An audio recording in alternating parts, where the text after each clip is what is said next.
Socrates once said, "A great mind is a grateful mind and attracts to itself great things." How many of you would like to have a great mind and a grateful mind and attract to yourself great things? Yes, yes, yes. And we've got to be reminded, don't we? Because we're in a world that can really tempt us to forget that idea. And so as Jesus said to his disciples in the Garden of Gethsemane, watch and pray. Watch and pray. We got to watch ourselves. We got to observe ourselves. We got to make sure we're protecting that little tree of self-realization that we're growing inside of ourselves, don't we? And it takes constant nurturing and protecting. Like a little tree, you put a little fence up around that little tree as it starts its growth process to sort of protect it and nurture it until it grows big, deep roots and a strong base. And in a way, we've got to do that with ourselves too, and nurture ourselves and remind ourselves, yeah, let me remember to be grateful, And I know there was a time in my life where sometimes I was having a pity party maybe, or just not feeling really particularly good. And it was an interesting thing over the years I noticed that I would see someone who was having some physical challenges. Maybe they were in a wheelchair, maybe they were born with a certain physical, mental challenge, and yet they had a smile on their face. You know, they were laughing, they were joking. And have you ever done that? You just notice, wow, look how joyful they are, or that person is. And I noticed that seemed to happen at times when I was feeling down or whatever was going on. And it would remind me, if that person can be happy and grateful in their situation, then I can shift my consciousness and help myself get into a better place. And that's what gratitude can help us do.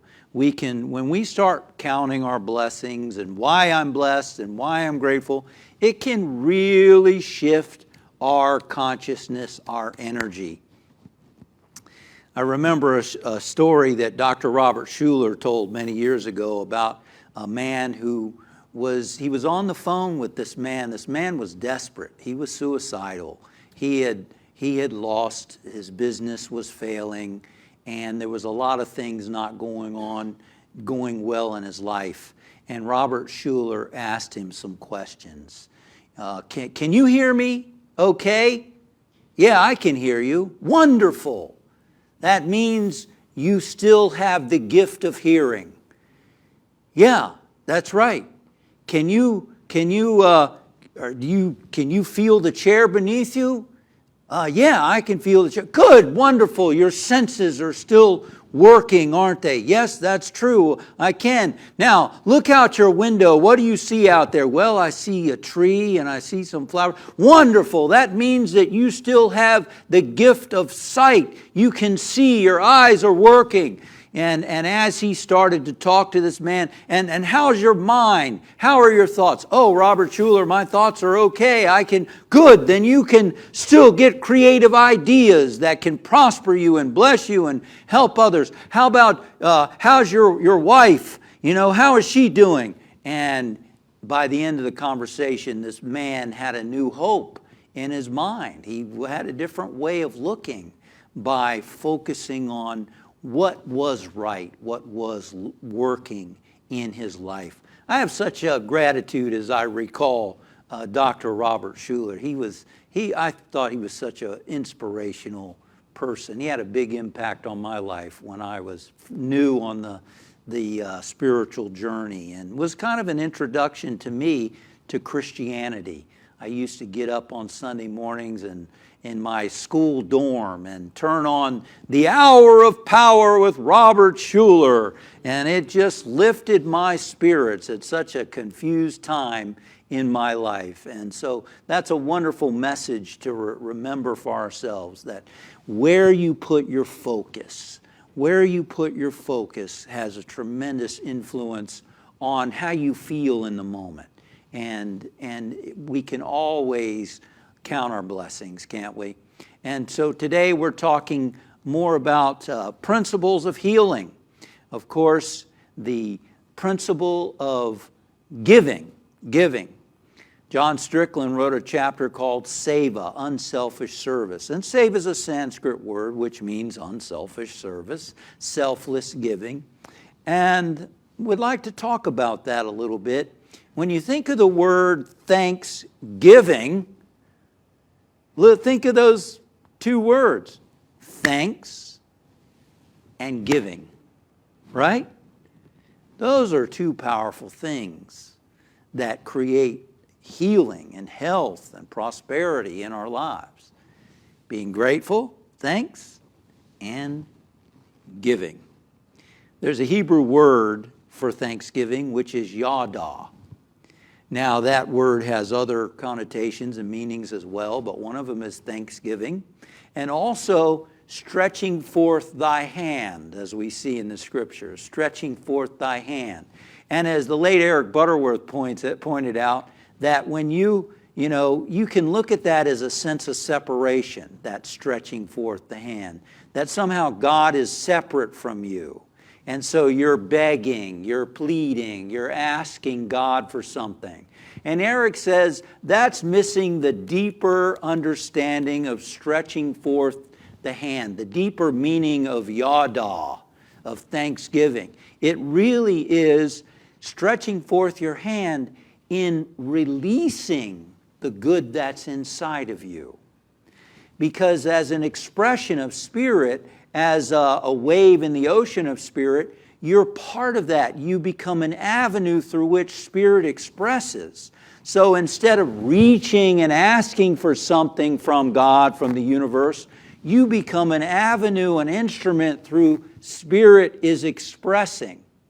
So you become a vehicle through which you are conscious of the presence of God, and you allow that consciousness to give forth, to flow forth through and as you. And I think that's a beautiful understanding of the yada consciousness. That's how thanksgiving and gratitude tie well with the spirit of giving. And you look at the word grateful, right? Grateful. Full of greatness. Full of greatness. Grateful. When we are conscious of the presence of God, we are filled with the greatness of our true being. And then from that greatness, it flows forth in a giving consciousness, right? It moves forth from us. Now, this chapter title, Seva, Unselfish Giving, I want to touch on just a little bit because I'm sure, many of you are givers in your life and givers in many ways. And that phrase, unselfish giving, can bring up some angst within a person. Can it not? It can bring up some concern because there are people who are out of balance in their giving. There are people who are giving, and they burn themselves out. Or they're giving, and they feel emotionally and physically run down. And I want to say that it doesn't mean that we give of ourselves and don't think about our well-being at all. Unselfish giving. To me, selfish giving or being selfish is really of the ego. It's not our real true nature. It's of the ego. And the ego, when we say unselfish giving, we're talking about not giving from the ego, not operating from the ego, but operating from the higher self within us, operating from our true consciousness in life, you see. And so that's what we mean by that's what I mean by unselfish giving, by seva. It means operating from your higher nature, your true self. And that means taking care of yourself also. That means making sure you are getting the rest you need, making sure you're getting the nutrition you need, making sure you're getting some play time for your emotional self, making sure that your giving is balanced in your life. And that balance is different for everyone. That balance is different for everybody, but it's learning to find what is that right balance for myself so that I can give, because it's my true nature as a spiritual being to want to give. It's natural. When you have love, you want to share it with other people.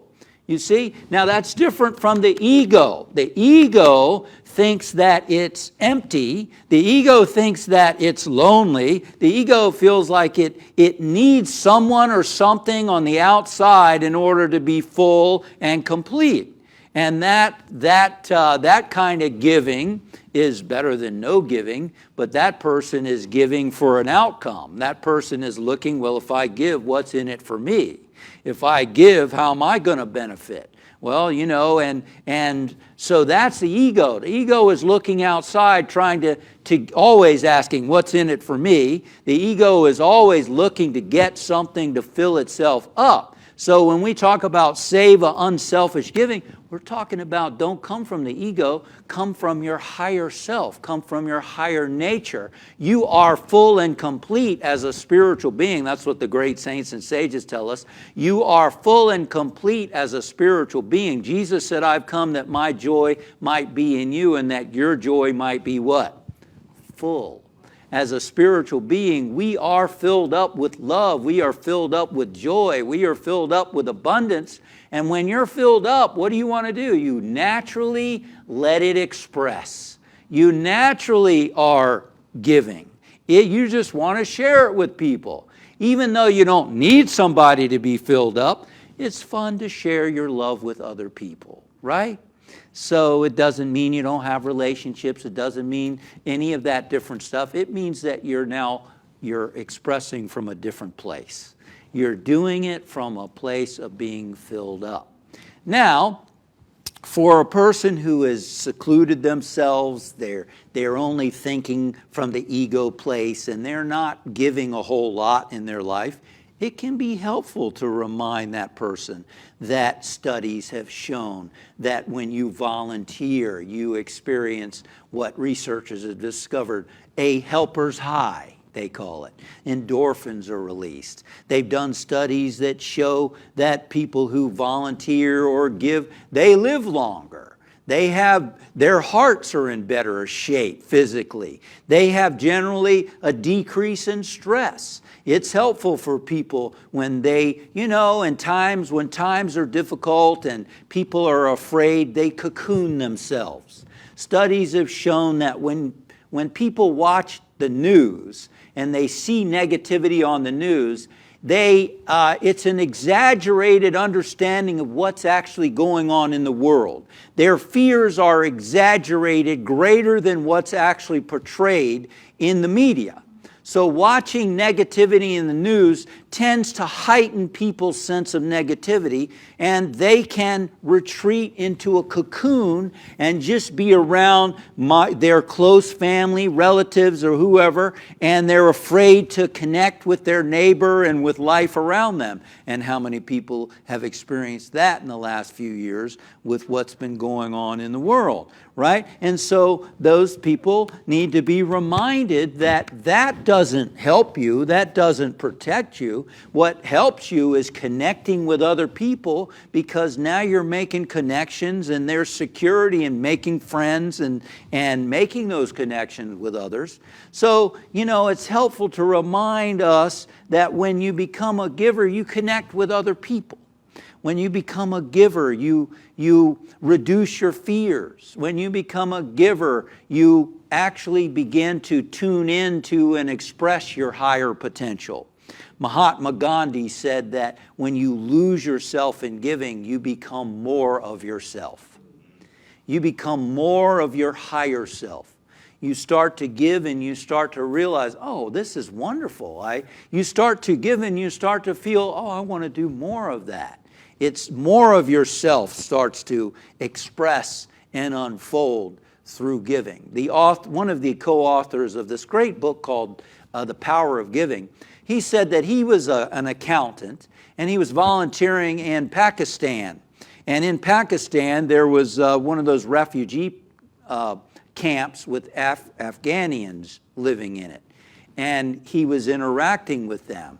He was an accountant, and as he heard their stories, he was so touched. They had been through so many different wars, and some of these people had left their home and their families with nothing but the clothes on their backs. And some of them had watched their relatives killed in front of them. And here they were in a refugee camp, and he saw children who were the same age as his kids. And it touched him so deeply that on the cab ride home, he just sobbed and cried and sobbed. And later that evening, he thought to himself, you know, I'm not really greatly passionate about being an accountant. I think what I'm going to do is I'm going to start devoting more time to being an inspirational speaker and writer, because I think I can make a bigger difference for people that way. So by being a giver, he opened up to a greater awareness of his own potential. He started to become more of who he was and who he could become. And that's important that we're reminded of the wonderful benefits of being a giver, because being a taker can become a habit, can it? The ego can become very comfortable in just being a taker. In fact, Rumi, the Sufi poet from the 12th century, I believe it was 12th century or 13th century, he was a poet, and he told a story of a man who was drowning, and the people were trying to save this man, and they said, "Give us your hand, give us your hand." And the man had been a taker all his life, and he was hesitant about giving his hand. So one of them said, "Here, take my hand." And the man reached out and took his hand, and therefore he was saved. But his habit of being a taker, he almost lost his life in drowning. There was this other man in Strickland, in his book, tells the story. He was taking, he and his wife were taking a course on Tibetan meditation. And the instructor told a story about a man in Asia who was well off financially, but he was so sick, he was not getting better, and medical science couldn't help him. And so people told him, "Why don't you go talk to the wise one in the village?" And he thought, well, there's nothing to lose. And he went and talked to this wise teacher, and the teacher said to him, you are a very wealthy man, but you have been taking all of your life, and you have lost the balance in yourself. And you need to regain that balance. You need to start giving more in your life. And the man went away, and he thought about it, and he thought, he had an idea. He said, well, let me try this. He had an idea, and in the place where he lived, eels were a delicacy. Yum, doesn't that sound wonderful?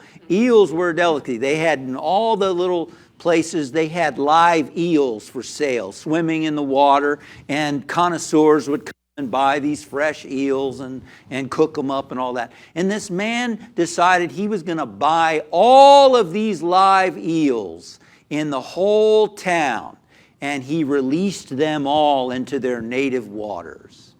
And that was his way of giving back to life, to free these eels. And guess what? Life gave back to him, and he started to regain his health and well-being, and went on to become more of a giver in his life.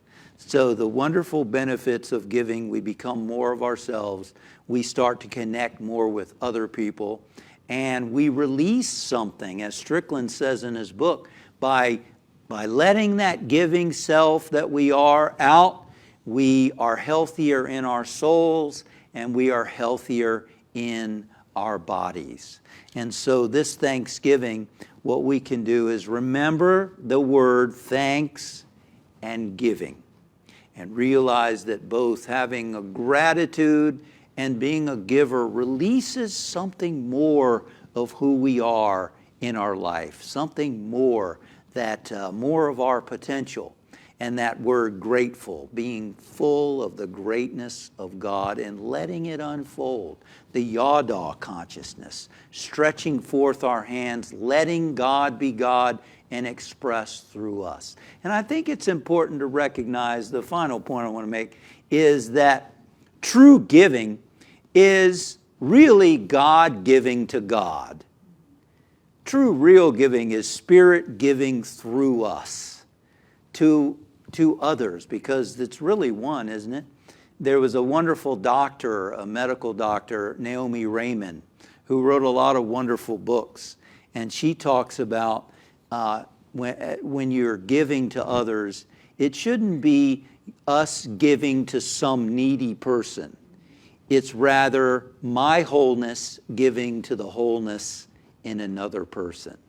It's an equality there. It's an equal giving. It's Spirit giving to Spirit, isn't it? It's God giving to God, really. And Michael Singer talks about the most profound idea, very deep idea, that our true nature really is to be whole and complete and joyful. And then what happens is the universe conspires through millions of years of evolution to put us in situations where it's natural for us to want to give, to do something about it. Something in the situation calls something from us.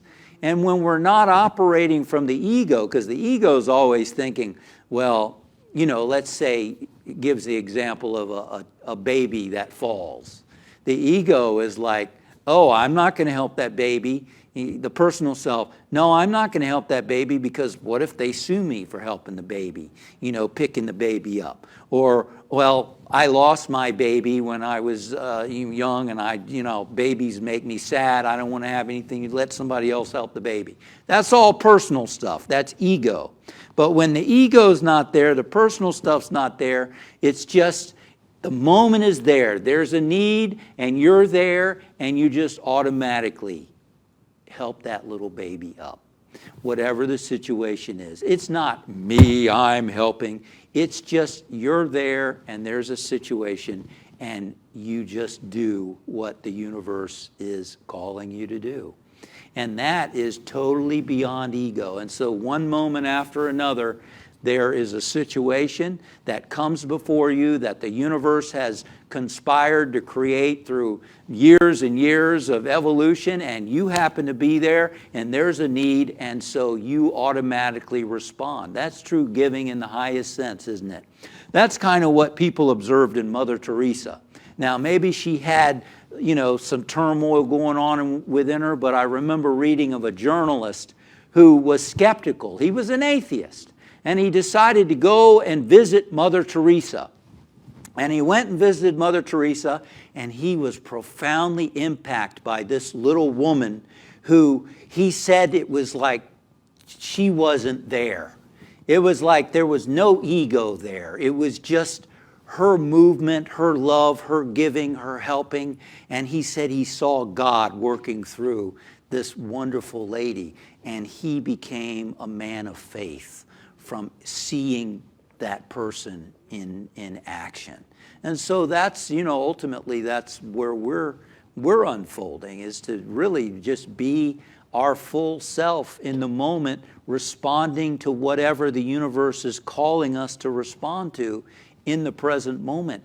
And every moment is another moment, of being and letting God be God through us. The power of giving. The power of giving. In this wonderful book, The Power of Giving, a priest tells the story of two infants who are twins, and they're both in incubators. They're newly born infants. Two brothers, and one of the brothers is ill. And because of hospital policy, they're both in separate incubators. And one of the nurses kept saying we should put the twins together in the same incubator. And finally, the doctor said, okay, let's try it. And so they put the twins together. And immediately the healthy twin put his arms around the unhealthy twin. And that became the beginning of healing for that unhealthy twin. It was that intangible exchange of love, that power of giving that became a healing influence in that situation. And we may all ask, we may be one person in the world, but you might also be the world to that one person. Let's get still for a moment. And we thank you, Father, Mother God, for your reminder, this Thanksgiving, the power of gratitude, the power of counting the good in our life, starting with the things that we take so for granted. The ability to see, hear, feel, taste, touch. To have this incredible body that we have to experience life. And of course, the higher, greater blessings of your presence, the cornucopia of abundance within us, greater joy, greater love, greater peace to discover and unfold within our own being, and to allow that good to flow forth from us to others. Thank you for the reminder of the power of giving, that we might release and discover more of who we are, to make a difference for others and with others, and therefore making a difference for ourselves. And so it is. Amen.